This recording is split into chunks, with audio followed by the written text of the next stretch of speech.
Hey everyone, my video is going to be an HCOLL tutorial, HCOLL tutorial. I hope it can help you. COLLs are great once you know them, but anyway, let's get started with the first algorithm. I've chosen to do an HCOLL tutorial because I find it's the easiest and most intuitive set to learn out of all four.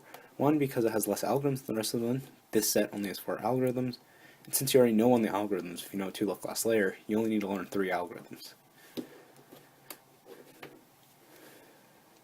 So that's why I've decided to make the H tutorial instead of doing pi or u or t. So anyway, we're going to start with the first algorithm. You more than likely know this algorithm because it's the most popular algorithm for this case.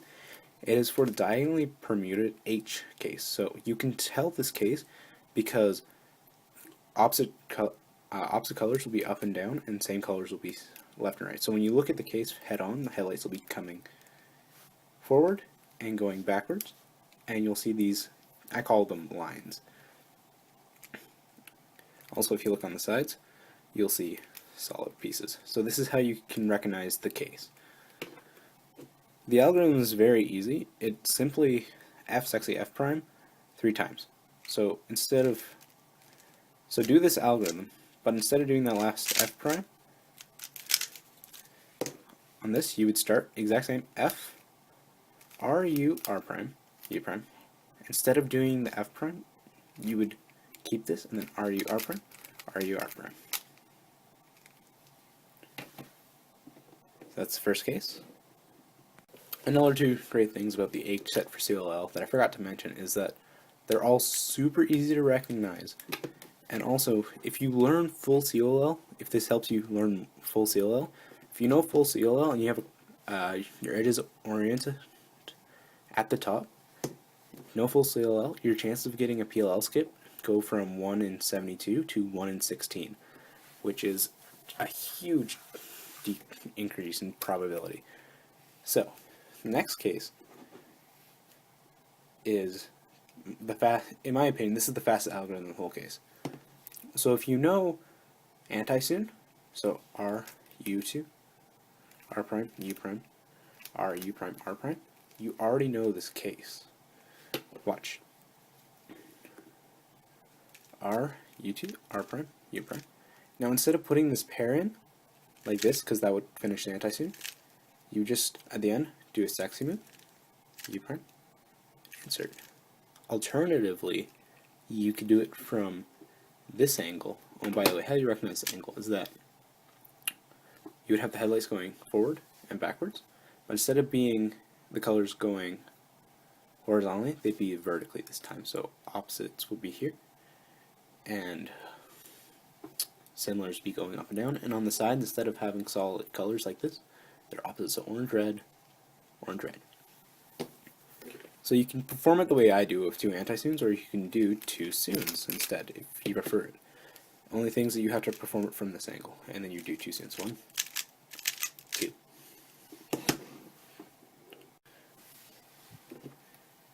The next 2 cases you can have differ from the first 2 because instead of having just reds and oranges on the top, or blues and greens, you'll have a combination. So as you can see, you have oranges, blue, and green on the top. So that's how you can tell you have an adjacent COLL.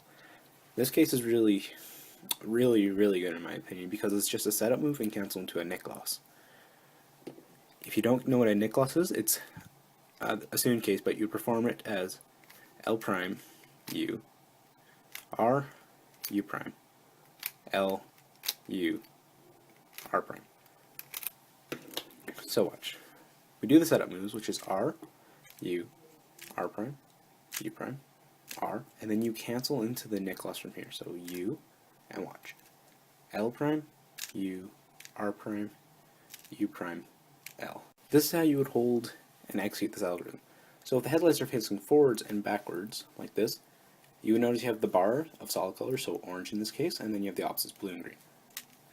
So you would hold it so that the headlights are on the left and right, and that the bar is within your right hand. And then you do the algorithm.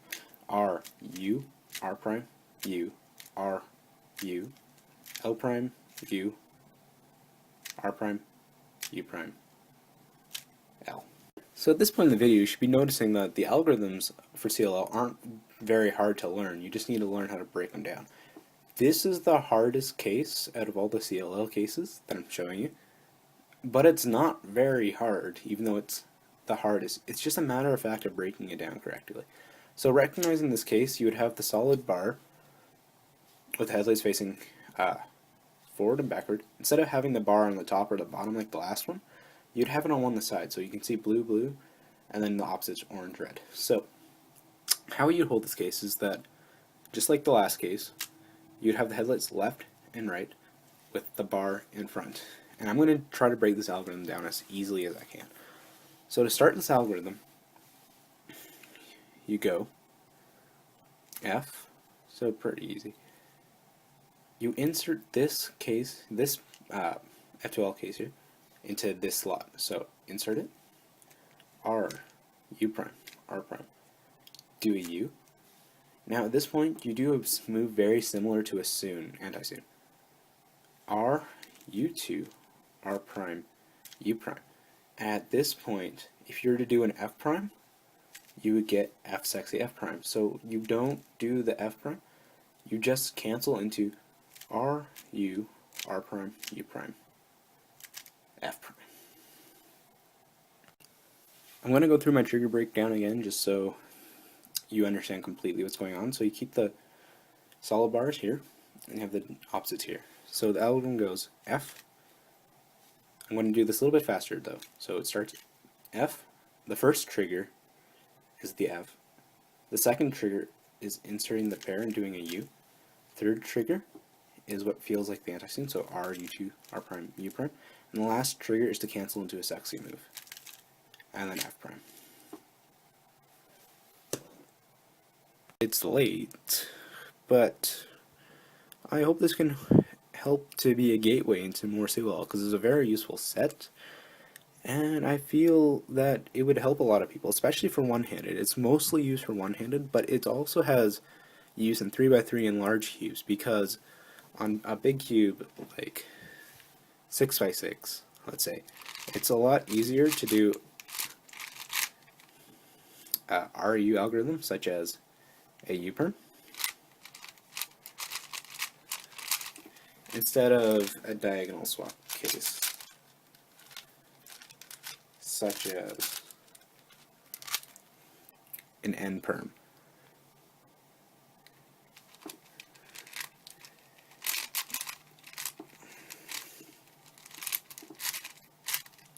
As you can tell, it's much easier to do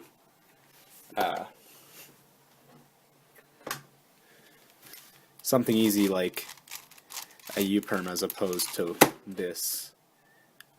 I also tend to mess up N-perms on large cubes, so that's the main reason why I've learned so many CLL cases, just so that I can avoid cases like this. Because as you can tell, this would be really, really horrible to have in competition. Just, yeah, this is, and that would be an utter nightmare, just messing up your PLL and having to do your F2L again. And then just resolve your whole cube. That's the uses for CLL. This is a good gateway if you learn these 4 algorithms. It makes learning the other cases and understanding how they work better, in my opinion. Anyway, thank you for watching my first video on cubing problems, and I hope to see you again. Bye.